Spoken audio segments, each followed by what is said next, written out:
नमस्कार, बहुत स्वागत है आपका। मैं हूं आपके साथ सुमित शर्मा। छत्तीसगढ़ के पूर्व गृह मंत्री और रामपुर के विधायक ननकीराम कंवर के साथ बदसलूकी का मामला सामने आया है। जानकारी के मुताबिक ननकीराम जब राजधानी के शंकर नगर चौक से गुजर रहे थे तभी कुछ युवकों ने उन्हें धमकी दी। धमकी देने वाले युवक भी एक कार में सवार थे जो पूर्व गृह मंत्री की कार से आगे निकलकर बदसलूकी करने लगे। इस घटना के बाद ननकीराम ने सिविल लाइन थाने पहुंचकर शिकायत दर्ज करवाई है।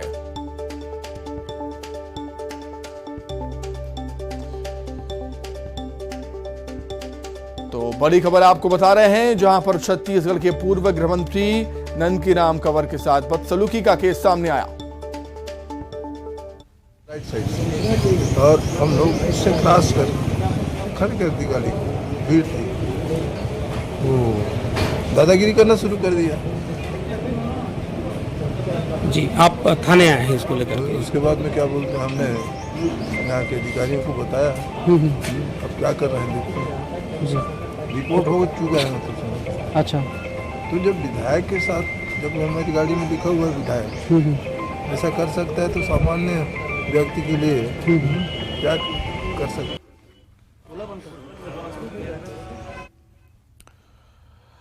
चलिए, अधिक जानकारी के लिए सीधे हम रायपुर का रुख कर लेते हैं। हमारे सहयोगी युगल तिवारी हमारे साथ जुड़ गए हैं इस समय लाइव। युगल, काफी गंभीर विषय है। पूर्व गृह मंत्री ननकीराम कंवर की गाड़ी को रोककर एक व्यक्ति उनको धमकी देता है। कई सारे सवाल खड़े होते हैं इस घटना के बाद से। फिलहाल क्या कुछ अपडेट है इस मसले पर?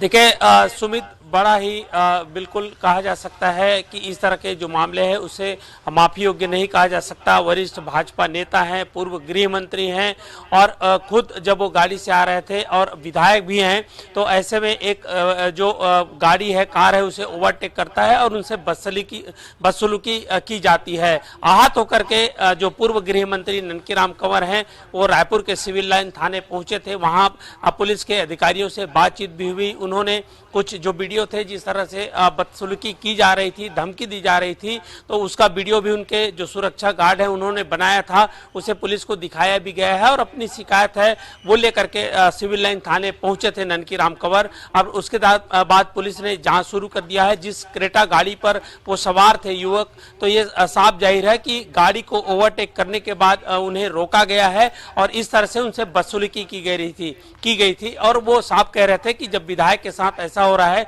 तो आम आदमी किस तरह से सुरक्षित है। ये बात अलग है कि वो विपक्ष में है और इस तरह से किसी भी व्यक्ति को ओवरटेक करके किसी से बदसलूकी करने का हालांकि किसी को अधिकार नहीं है। बावजूद इसके कि युवक ने इस तरह की बदसलूकी की है। पुलिस अब इस मामले में जांच कर रही है। देखना ही होगा कि शिकायत के बाद किस तरह से पुलिस है वो कार्रवाई करती है। पुलिस है गाड़ी नंबर की तस्दीक कर रही है कि आखिर वो शख्स कौन था और उसके बाद क्या कार्रवाई होती है, तो आने वाला वक्त ही बताएगा। जी ठीक हो गया, बहुत शुक्रिया आपका जुड़ने के लिए, तमाम जानकारी के लिए आपका बहुत धन्यवाद। आगे बढ़ते रायपुर से खबर, जहां अमृतपाल सिंह के समर्थन में रैली का मामला है। पुलिस ने 4 लोगों को गिरफ्तार किया है। हरप्रीत सिंह, दिलेर, मनिंदर और हरविंदर सिंह को गिरफ्तार किया है पुलिस ने। अमृतपाल के समर्थन में नारे लगाए गए थे। पंजाब के रहने वाले बताए जा रहे हैं सभी समर्थक।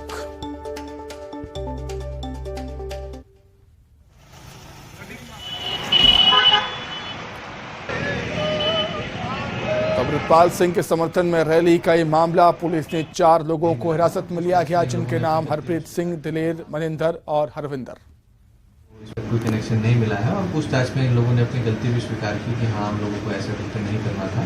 तो इसमें चूंकि अपराध की श्रेणी में आता है तो इसमें अपराध दर्ज कर दिया था। पूछताछ पे तो इन लोगों के द्वारा ये बताया गया कि पंजाब के ही रहने वाले हैं और इनके में से जो एक व्यक्ति है वो उसी गाँव का ही था। इनके द्वारा जो है अमृतपाल के अलावा कुछ नशे के संबंध में भी, वहाँ पर जो पंजाब में नशा हो रहा है उसके संबंध में भी कुछ रैली, कुछ नारेबाजी की गई थी। तो पूछताछ में इन लोगों ने अपनी गलती भी स्वीकार की है और उसमें अपराध दर्ज करके आगे की कार्रवाई की। तो आज विधानसभा में भी अमृतपाल सिंह के समर्थन में निकाली गई रैली का मुद्दा गूंजा। विपक्ष के सवाल पर सदन में सीएम भूपेश बघेल ने कहा कि 30-35 लोग बिना सूचना दिए नारा लगाते हुए निकले थे। जहां तक सिख समाज की बात है, उनके बलिदान को भुलाया नहीं जा सकता, लेकिन जिस तरह से नारे लगाते हुए निकले हैं उन्हें कभी बर्दाश्त नहीं किया जाएगा। रैली का वीडियो खंगाला जा रहा है, देखा जा रहा है। देश विरोधी गतिविधियों में शामिल लोगों पर कार्रवाई होगी। मंत्री रविंद्र चौबे ने भी कहा है कि देश विरोधी गतिविधियों में शामिल लोगों का विरोध करते हैं और छत्तीसगढ़ में देश विरोधी लोगों को पनपने नहीं देंगे। वहीं पीसीसी अध्यक्ष मोहन मरकाम ने बीजेपी को घेरा। मोहन मरकाम ने कहा कि प्रदर्शन के पीछे बीजेपी का हाथ है। उन्होंने कहा कि बीजेपी धर्म के नाम पर अलगाव को बढ़ावा दे रही है। छत्तीसगढ़ में भी प्रदर्शन में बीजेपी का हाथ है। देखिए, इस ढंग से अगर घटनाएं घट रही तो निंदनीय है। ऐसी घटनाएं जो खालिस्तान समर्थकों के समर्थन में धरना प्रदर्शन करना, ये घोर निंदनीय है। ऐसी घटनाएं नहीं होनी चाहिए, क्योंकि जो भी देश को तोड़ना चाहता है ऐसे ताकतों से हम सबको मुकाबला करना चाहिए। अमृतपाल के समर्थन में निकली रैली के मामले में सिख समाज ने बयान जारी किया है। समाज के अध्यक्ष हरकिशन सिंह ने बयान जारी करते हुए कहा कि सिख समाज भारत के संविधान में पूरा विश्वास रखता है, पूरी आस्था रखता है, प्रदेश के विकास में अपनी सक्रिय योगदान देता रहा है और खालिस्तान की मांग करने वालों का समर्थन समाज नहीं करता। उनका कहना, इस तरह की मांग की समाज कड़ी निंदा करता है। भाईचारा और सांप्रदायिक एकता में समाज विश्वास रखता है। सिख समाज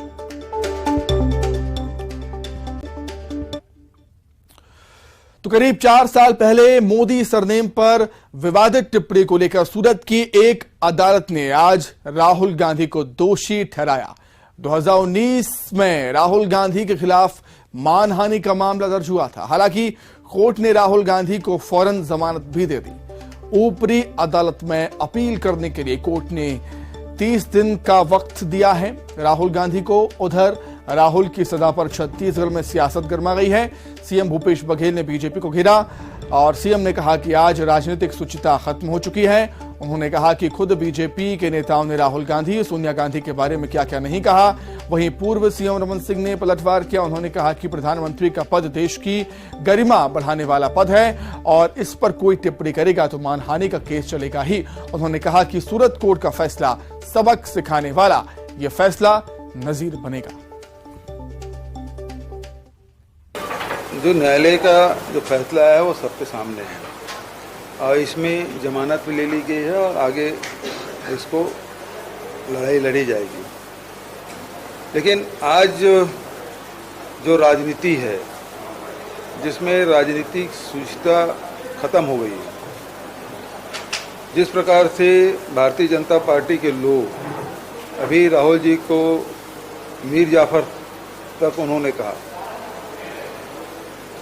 राजनीतिक विचारधारा अलग अलग हो सकते हैं, राजनीतिक लड़ाइयाँ भी हो सकती है और लेकिन व्यक्तिगत रूप से जो एक दूसरे प्रति सम्मान के भाव थे, जो शुचिता थी, वो समाप्त हो गया है। कांग्रेस पार्टी और राहुल गांधी दो टारगेट में है। भारतीय जनता पार्टी भयभीत है तो कांग्रेस पार्टी से और डरी हुई है तो राहुल जी। जब कमेंट्स होते हैं, जब प्रधानमंत्री की पद की गरिमा खंडित की जाती है, तो फिर राहुल गांधी और राहुल गांधी के समर्थक आज जो बड़ी बड़ी बात कर रहे हैं, उनकी पद और गरिमा की बात कर रहे हैं, तो प्रधानमंत्री पद की गरिमा के खिलाफ जिस प्रकार कमेंट राहुल गांधी लगातार करते रहे हैं, उसके लिए एक सबक होगा। भूपेश जी कह रहे हैं कि भारतीय जनता पार्टी राहुल गांधी से क्यों डरेगी। पूरे हिंदुस्तान में राहुल के नेतृत्व में कांग्रेस का सफाया हो चुका है। जहां जहां राहुल जाते हैं, पार्टी वहां वहां पराजित होती है। वो अपना अस्तित्व। आइए अब सीधे आपको राजधानी भोपाल लिए चलते हैं, जहां पर शहीद दिवस पर स्मृति प्रसंग कार्यक्रम में शामिल हुए हैं सीएम शिवराज सिंह चौहान। शहीदों के परिजनों का सम्मान किया जा रहा है। कहा था सरफरोशी की तमन्ना अब हमारे दिल में है, देखना है जोर कितना बाजुए का दिल में है। वक्त आने दे बता देंगे तुझे आसमां, हम अभी से क्या बताएं क्या हमारे दिल में है। हम भूल गए दुर्गा भाभी को, हम भूल गए शहीद आजम सरदार भगत सिंह को, हम भूल गए चंद्रशेखर आजाद जी को, हम भूल गए नेताजी सुभाष चंद्र बोस को, हम भूल गए स्वतंत्र वीर सावरकर को और तो और मध्य प्रदेश के हमारे टंटिया मामा भीमा नायक, मध्य प्रदेश के रघुनाथ साह, शंकर शाह, राणा बख्तावर सिंह, राणा रणवत सिंह, कुंवर चैन सिंह, उनकी शहादत पर एक दिया भी नहीं, जिनके लहू से मिली थी आजादी वतन और जगमगा रहे थे मकबरे उनके, जो बेचा करते थे शहीदों के कफन। लेकिन आज आजादी के इस अमृत काल में मैं धन्यवाद दूंगा प्रधानमंत्री नरेंद्र मोदी जी को। आज गर्व होता है कि इंडिया गेट पर उनकी प्रतिमा लगी है, जिनने कहा था तुम मुझे खून दो, मैं तुम्हें आजादी दूंगा। आज शहीदों की प्रतिमाएं, उनके स्मारक जगह जगह बनाए जा रहे हैं, क्योंकि वो हमारी प्रेरणा है। और ये कार्यक्रम भी उसी प्रेरणा को, देशभक्ति के भाव को जीवित रखने के लिए आज इस कार्यक्रम को रखा है। आज मैं अमर शहीद हेमू कालानी जी के चरणों में भी प्रणाम करता हूं। उनका जन्मदिन है आज। हेमू कालानी जी कितने थे जिन्होंने सर्वस्व न्यौछावर कर दिया। और सच में शहीद आजम सरदार भगत सिंह जी का अंतिम पत्र मैं पढ़ के सुनाना चाहूंगा। क्या लोग थे वो जज्बाती। स्वाभाविक है कि जीने की इच्छा मुझ में भी होनी चाहिए, जिसे मैं छुपाना नहीं चाहता, लेकिन मैं कैद या पाबंद होकर जीना नहीं चाहता। लेकिन हंसते हंसते मेरे फांसी चढ़ने की सूरत में हिंदुस्तानी माताएं अपने बच्चों के भगत सिंह बनने की आरजू किया करेंगी, और देश के लिए कुर्बानी देने वालों की तादाद इतनी बढ़ जाएगी कि क्रांति को रोकना साम्राज्यवाद या तमाम शक्तियों के बूते की बात नहीं रहेगी। बस अफसोस रहेगा कि मानवता के लिए जो करने की हसरत मेरे दिल में थी, उसका 1000वां भाग भी मैं पूरा नहीं कर सका। इस कदर वाकिफ है मेरी कलम मेरे जज्बातों से, अगर मैं इश्क भी लिखना चाहूं तो इंकलाब लिख जाता है। कुछ विचार उनके देखिए। अगर मेरा विवाह गुलाम भारत में होता तो मेरी बधू सिर्फ मृत्यु होगी। ये शहीद आजम सरदार भगत सिंह जी ने कहा। मेरा जीवन एक महान लक्ष्य के प्रति समर्पित है। देश की आजादी और दुनिया की अन्य कोई आकर्षक वस्तु मुझे लुभा नहीं सकती। एक एक शब्द प्रेरणा देता है। जिंदगी तो नौजवान सुने, क्या कहा था शहीद आजम ने, जिंदगी तो सिर्फ अपने कंधों पर जी जाती है, दूसरे के कंधों पर तो सिर्फ जनाजे उठाए जाते हैं। स्वतंत्रता हर इंसान का कभी ना खत्म होने वाला जन्म सिद्ध अधिकार है। और बाकी जो संस्मरण अभी हमने सुने, कैसे हंसते हंसते फांसी के फंदे का वर्ण कर रहे थे। शहीद सुखदेव, लाला लाजपत राय जी के प्रति जो हिंसक व्यवहार हुआ, उससे बहुत आहत हुए थे, और उसके साथ उन्होंने कसम खा ली कि बदला भी लेंगे और देश की आजादी के लिए जीवन समर्पित कर देंगे। शहीद राजगुरु जी, एक नहीं, वाराणसी में कई स्वतंत्रता सेनानियों से परिचय हुआ। किसी भी सूरत में भारत को आजाद होते हुए देखना चाहते थे, उन्होंने भी अपना पूरा जीवन समर्पित कर दिया। मैं केवल एक बात और बताना चाहता हूं। फांसी के पहले 12 घंटे शहीद आजम सरदार भगत सिंह जी ने, राजगुरु जी ने और सुखदेव जी ने क्या किया। फांसी वाले दिन की सुबह तेज आंधी आई थी। वार्डन चरत सिंह भगत सिंह के खैर ख्वाह थे। उनकी वजह से ही लाहौर की द्वारकादास लाइब्रेरी से भगत सिंह जी के लिए किताबें निकलकर जेल के अंदर आ पाती थी, और भगत सिंह फांसी वाले दिन भी किताबें पढ़ रहे थे। 2 घंटे पहले वकील उनके प्राणनाथ मेहता ने उन्हें किताब दी थी, वो उसे उसी समय पढ़ने लगे। 2 घंटे बाद फांसी है। मस्ती में किताब पढ़ रहे हैं, मृत्यु का तनिक भी भय नहीं। मेहता जी ने उनसे पूछा, क्या आप देश को कोई संदेश देना चाहेंगे? भगत सिंह ने किताब से अपना मोह हटाए बगैर कहा, सिर्फ 2 संदेश, साम्राज्यवाद मुर्दाबाद और इंकलाब जिंदाबाद।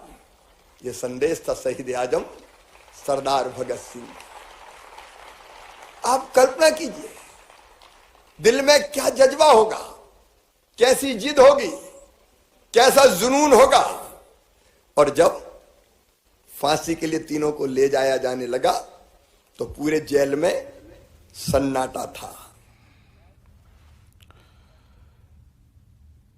आइए अब एक नजर 25 सेकंड में खबरों पर देखेंगे, लेकिन उससे पहले बिलासपुर से खबर आपको बता दें, जहां पर सावधान करने वाली खबर सामने आई है। मोबाइल शॉप में फोन की बैटरी ब्लास्ट हो गई। स्मार्टफोन की बैटरी बदलने युवक पहुंचा हुआ था।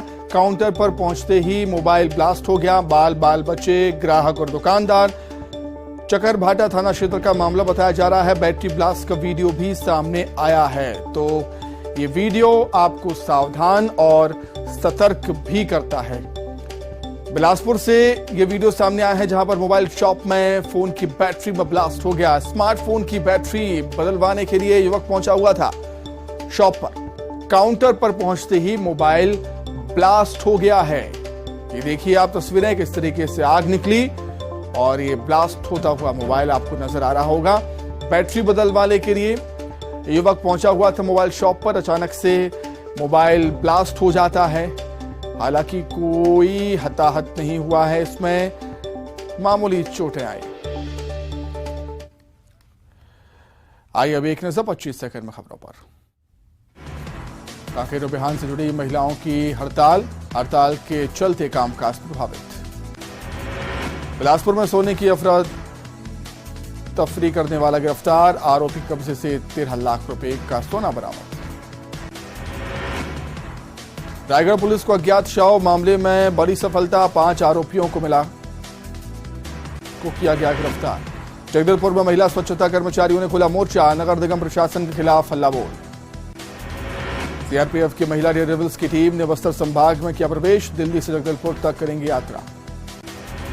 कोरबा में पैर में सूजन के उपचार में युवक को लापरवाही पड़ी भारी। संक्रमण फैलने के चलते पैर काटने की आई नौबत। बाजार में शादी का प्रलोभन देकर नाबालिग से दुष्कर्म का आरोपी गिरफ्तार। पहला फुसला कर नाबालिग को लेकर गया था आरोपी। सारंगढ़ में मामूली विवाद में पत्नी की हत्या। सिलबट्टे से मारकर पत्नी की हत्या। सूरजपुर में देशी शराब की दुकान को हटाने की मांग पर वारवासियों ने किया जमकर विरोध। राजनांदगांव में बढ़ती महंगाई को लेकर एनएसयूआई का प्रदर्शन। गैस सिलेंडर की बढ़ती कीमतों का विरोध। सदर मोटा अमृतपाल के समर्थन में निकली रैली का मुद्दा। विपक्ष ने सरकार के इंटेलिजेंस पर उठाए सवाल। राहुल गांधी को सजा होने पर कांग्रेस का विरोध। रायपुर में कांग्रेस ने शुरू किया सत्याग्रह। रायपुर में अमृतपाल के समर्थन में रैली निकालने पर कार्रवाई। पुलिस ने जारी किया नोटिस। अमृतपाल के समर्थन में निकली रैली को लेकर सिख समाज ने जारी किया बयान। कहा, खालिस्तान की मांग करने वालों का समर्थन समाज नहीं करता। छत्तीसगढ़ में अमृतपाल के समर्थन में रैली पर पीसीसी अध्यक्ष मोहन मरकाम का बयान। कहा, रैली और प्रदर्शन के पीछे बीजेपी। इसी के साथ ही फिलहाल इस बुलेटिन में इतना ही। खबरें लगातार जारी है। नमस्कार।